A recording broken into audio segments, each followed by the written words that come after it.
Straight ahead on 12 News, some eye-opening news about teens and jobs. There may be more work out there than you might think. Then a secondhand store boom, so much so, one store is opening up a second location in the same city. But first, uncertainty surrounding the state budget. Is Minnesota headed toward its own fiscal cliff? 12 News starts right now.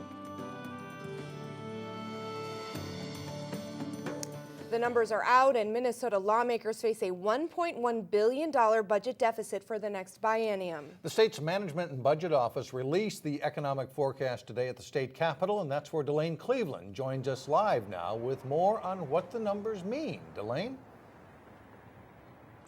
Yeah, Mike, well, the bad news is that there's a $1.1 billion deficit, but the good news is that the state of Minnesota will be able to pay back more than $1 billion that it owes to the public schools. One glaring question, though, is what the state's going to do about the possible fiscal cliff.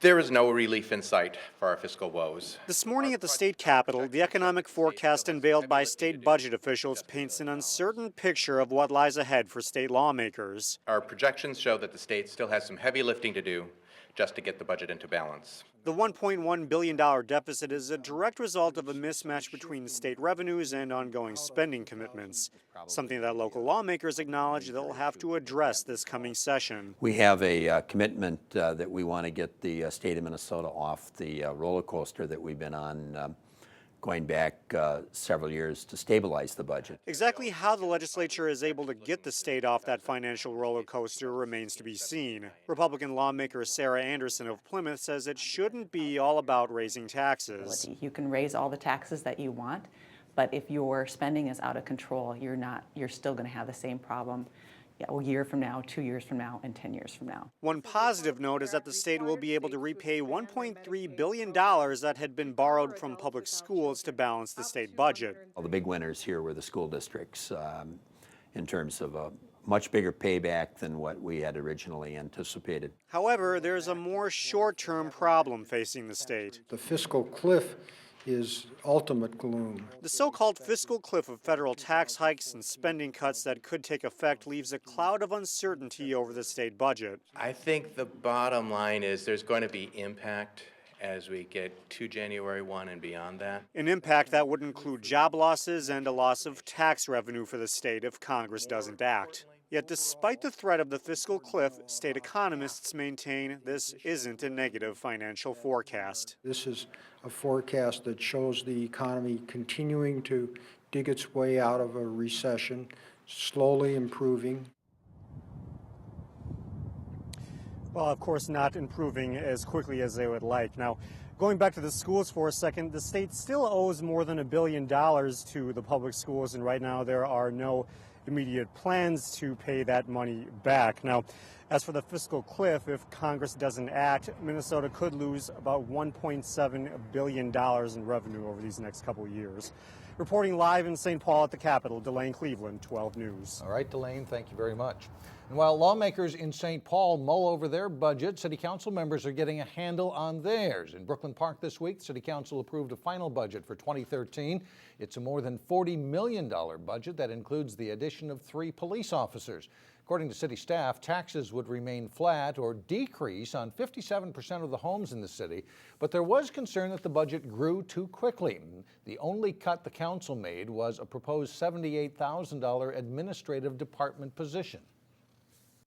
When I ran for city council, people wanted me to, the question and the things that people were after me for, and what I promised them is that I would vote to reduce our city budget, not increase it by almost $2 million in a year. And Councilmember Rich Gates also raised concerns about budgeting for the city's Tater Days festival. He believes the city should have a hard discussion on whether the expense is truly worth it. It turns out a robbery at a Plymouth Burger King last September was actually an inside job. This according to charges filed in the case. The Burger King near Highway 55 and Interstate 494 was held up by a masked man with a gun. It happened as employees were getting ready to close. According to police, it was the manager of the restaurant who committed the crime. Kyle Hunt is charged with 3 felonies. A criminal complaint says Hunt had been grumbling about financial difficulties before the incident.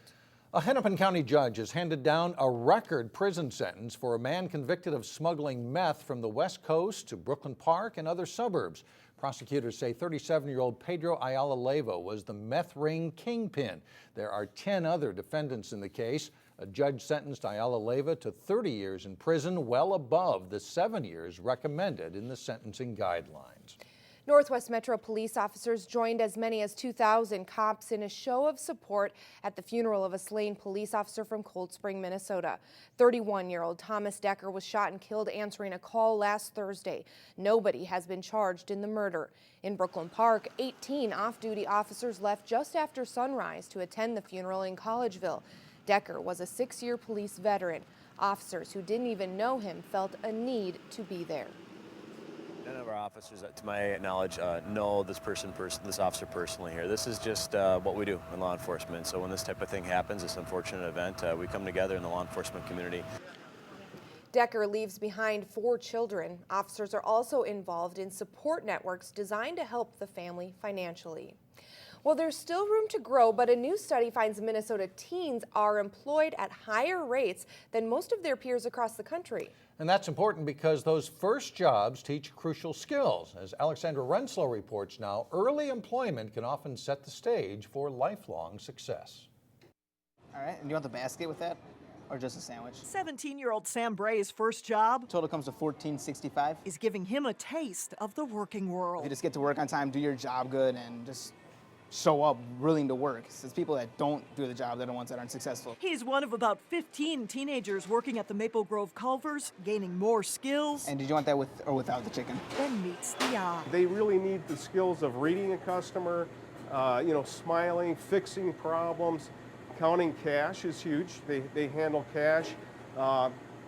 Just order accuracy is huge. A new report from the Annie E. Casey Foundation finds 42% of Minnesota teens have jobs compared to 26% nationally. Early employment can lead to long-term success. These are the times when young people learn how to show up to work on time, how to work with a boss, how to work with coworkers, how to deal with difficult customers, all those skills that are termed sort of soft skills. I believe they can take this out into the world, especially the guest interaction. I think that's so huge. Doug Miller is currently looking to hire 10 more positions at his restaurant. And anything else for you? Likely teen employees. They're just wonderful with service. They're high energy, intelligent, fast learners. Yes, total comes to $12.74. After more than a year at this job, Sam Bray still enjoys coming to work. It's really fun. And people think it's like a job, but it's more like I got all my friends here, so I come here and I have fun. The experience is already influencing the type of work he wants to do in the future. I want to work with people. I want to be, business management sort of position. In Maple Grove, Alexandra Renslow, 12 News. Well, Minnesota is ahead of most other states with 42% of teens working. It's still far below where employment was in the year 2000, when 63% of Minnesota teens held jobs. Still ahead, a secondhand surge. See how shoppers are finding value in vintage. Then later in sports, 2 local basketball teams need 2 overtimes to decide a winner in Brooklyn Park. But first, a check of your AccuWeather forecast.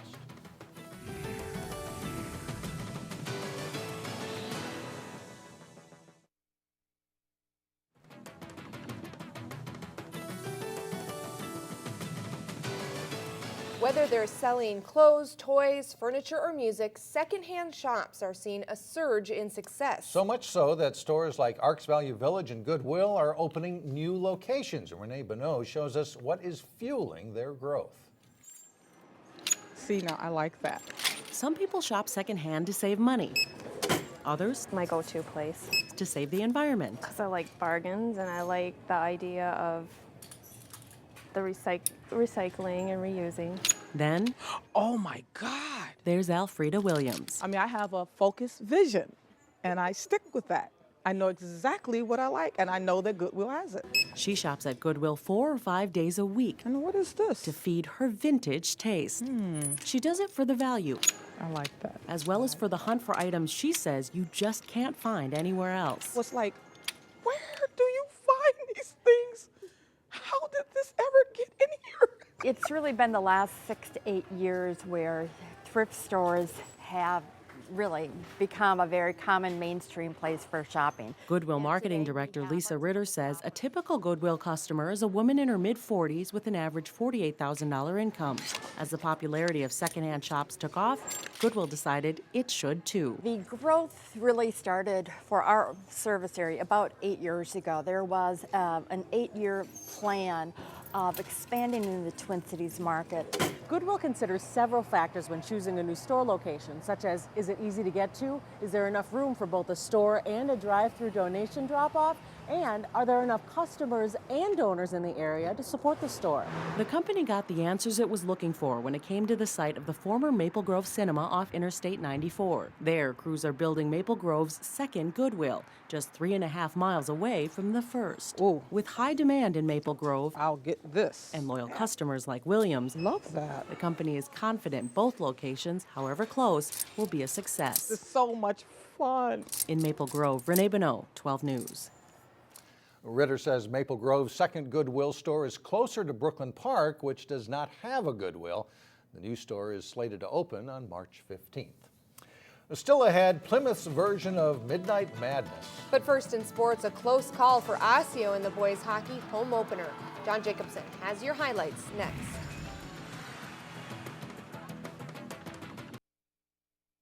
John Jacobson with Sports Now. We're talking about a hockey game that looked pretty close on paper. Didn't work out so close as it looked. A couple girls teams that had big expectations for the season. And Benilde's played some tough teams early, and they beat all challengers so far in this one.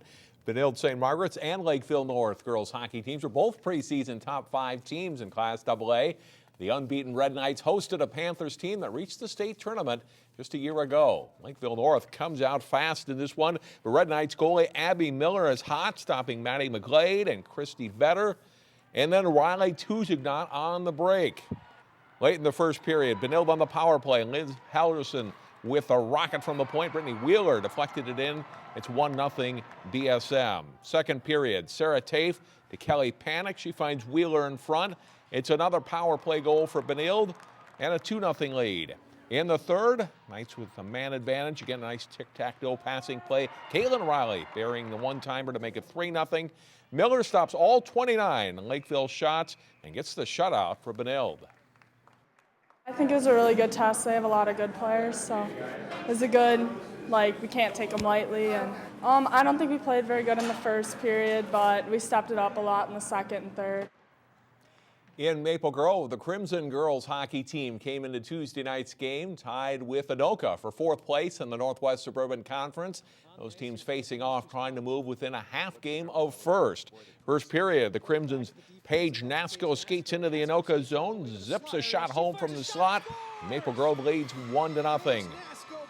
Later in the first, Lainey Baldwin with the shot from the point. The puck is deflected in front and comes to Lexi Darash, who scores from a sharp angle. Maple Grove leads 2-0 after a period. Nice passing for Grove here. Abby Larson to Darash to Maddie Wu, who scores on her own rebound. It's 3-0 Crimson early in the second period. Rob Potter's team holds the lead all night. Anoka gets its only goal shorthanded in the third period on a breakaway by Blair Perrant. Maple Grove wins at 3-1. They are now 4-1-1 in the conference. In boys hockey, Osseo played its home opener after a season-opening loss at Minnetonka. The Mites getting a little ice time before the Orioles game with Buffalo. First minute of play, the Bison's Reed Morehouse with a shot that deflects off the Osseo defenseman and in. Buffalo takes a 1-0 lead just 27 seconds into the game.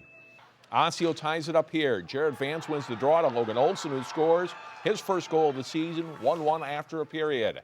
Second period, and the Orioles' Tyler Stroh puts the puck on net. Drake Stimson gathers it in and scores, and Osseo's up 2-1. And that's the way it stands. Connor Dahlberg stops 22 shots in net as the Orioles win their first game of the season, edging the Bison 2-1. In girls basketball, Champlin Park was looking to start the season 4-0 for the first time since 2008. Rebels hosting Park Center. Maria Sampson hitting a 12-footer, giving Champlin Park an early lead. Hannah Shaw misses a 3. Kayla McMorris gets the rebound and put back basket off the glass for the Pirates. And then it's McMorris knocking down the second of her back-to-back threes. She scores 12 of her team's first 15 points to put the Pirates up 5. The Rebels' inside game was effective. Hannah Krimble scores. Champlin Park takes a 5-point lead at halftime.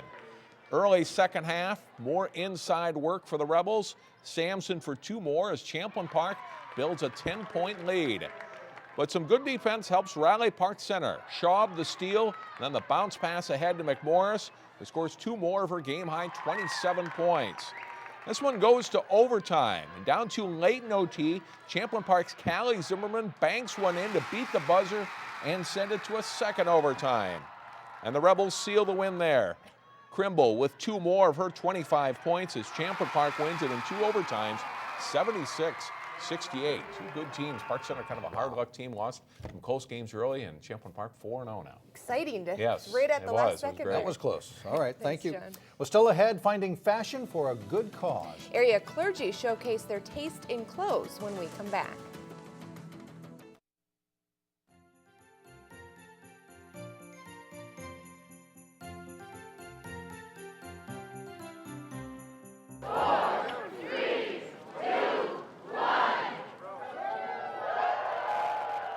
It's an experience that never gets old. The annual Christmas tree lighting in Robbinsdale drew close to 200 people Tuesday night. Amid the oohs and ahs and Christmas carols, Santa's helpers also helped donate food. And what better way to grab a child's attention than a big red fire truck rolling in and Santa Claus himself getting out and saying hi to the kids. The tree lighting event has been a tradition in Robbinsdale for close to 20 years. Pretty fun. And if you haven't had enough holiday shopping yet, head on over to Plymouth tonight for some late night shopping. We're talking about Midnight Madness, and it's all for a good cause. The ReSale 101 shop in Plymouth is open with deals offered all the way to midnight Wednesday night. Around 9 in the evening, area clergy will participate in a fashion show with items selected from the store. And all of the proceeds will go to help meet fundraising goals for the Interfaith Outreach and Community Partners Sleep Out campaign. We have 1,700 families that we know are going to need our help in this coming year. And we have a very hefty goal of $1.95 million that it will take for us to help them in the way they need to be. After the shopping ends, more than 30 area clergy and members of Interfaith Outreach are sticking around a bit to sleep out overnight in tents and boxes outdoors. And they picked, it could be worse, could be a lot of snow on the ground, but it's still going to be a chilly night. Yeah. They have a big goal to reach, so hopefully it makes a difference. Good luck to them. Yeah. That'll do it. Thanks so much for joining us, everyone. We'll see you back here tomorrow starting at 4 o'clock. The Community Corner is up next.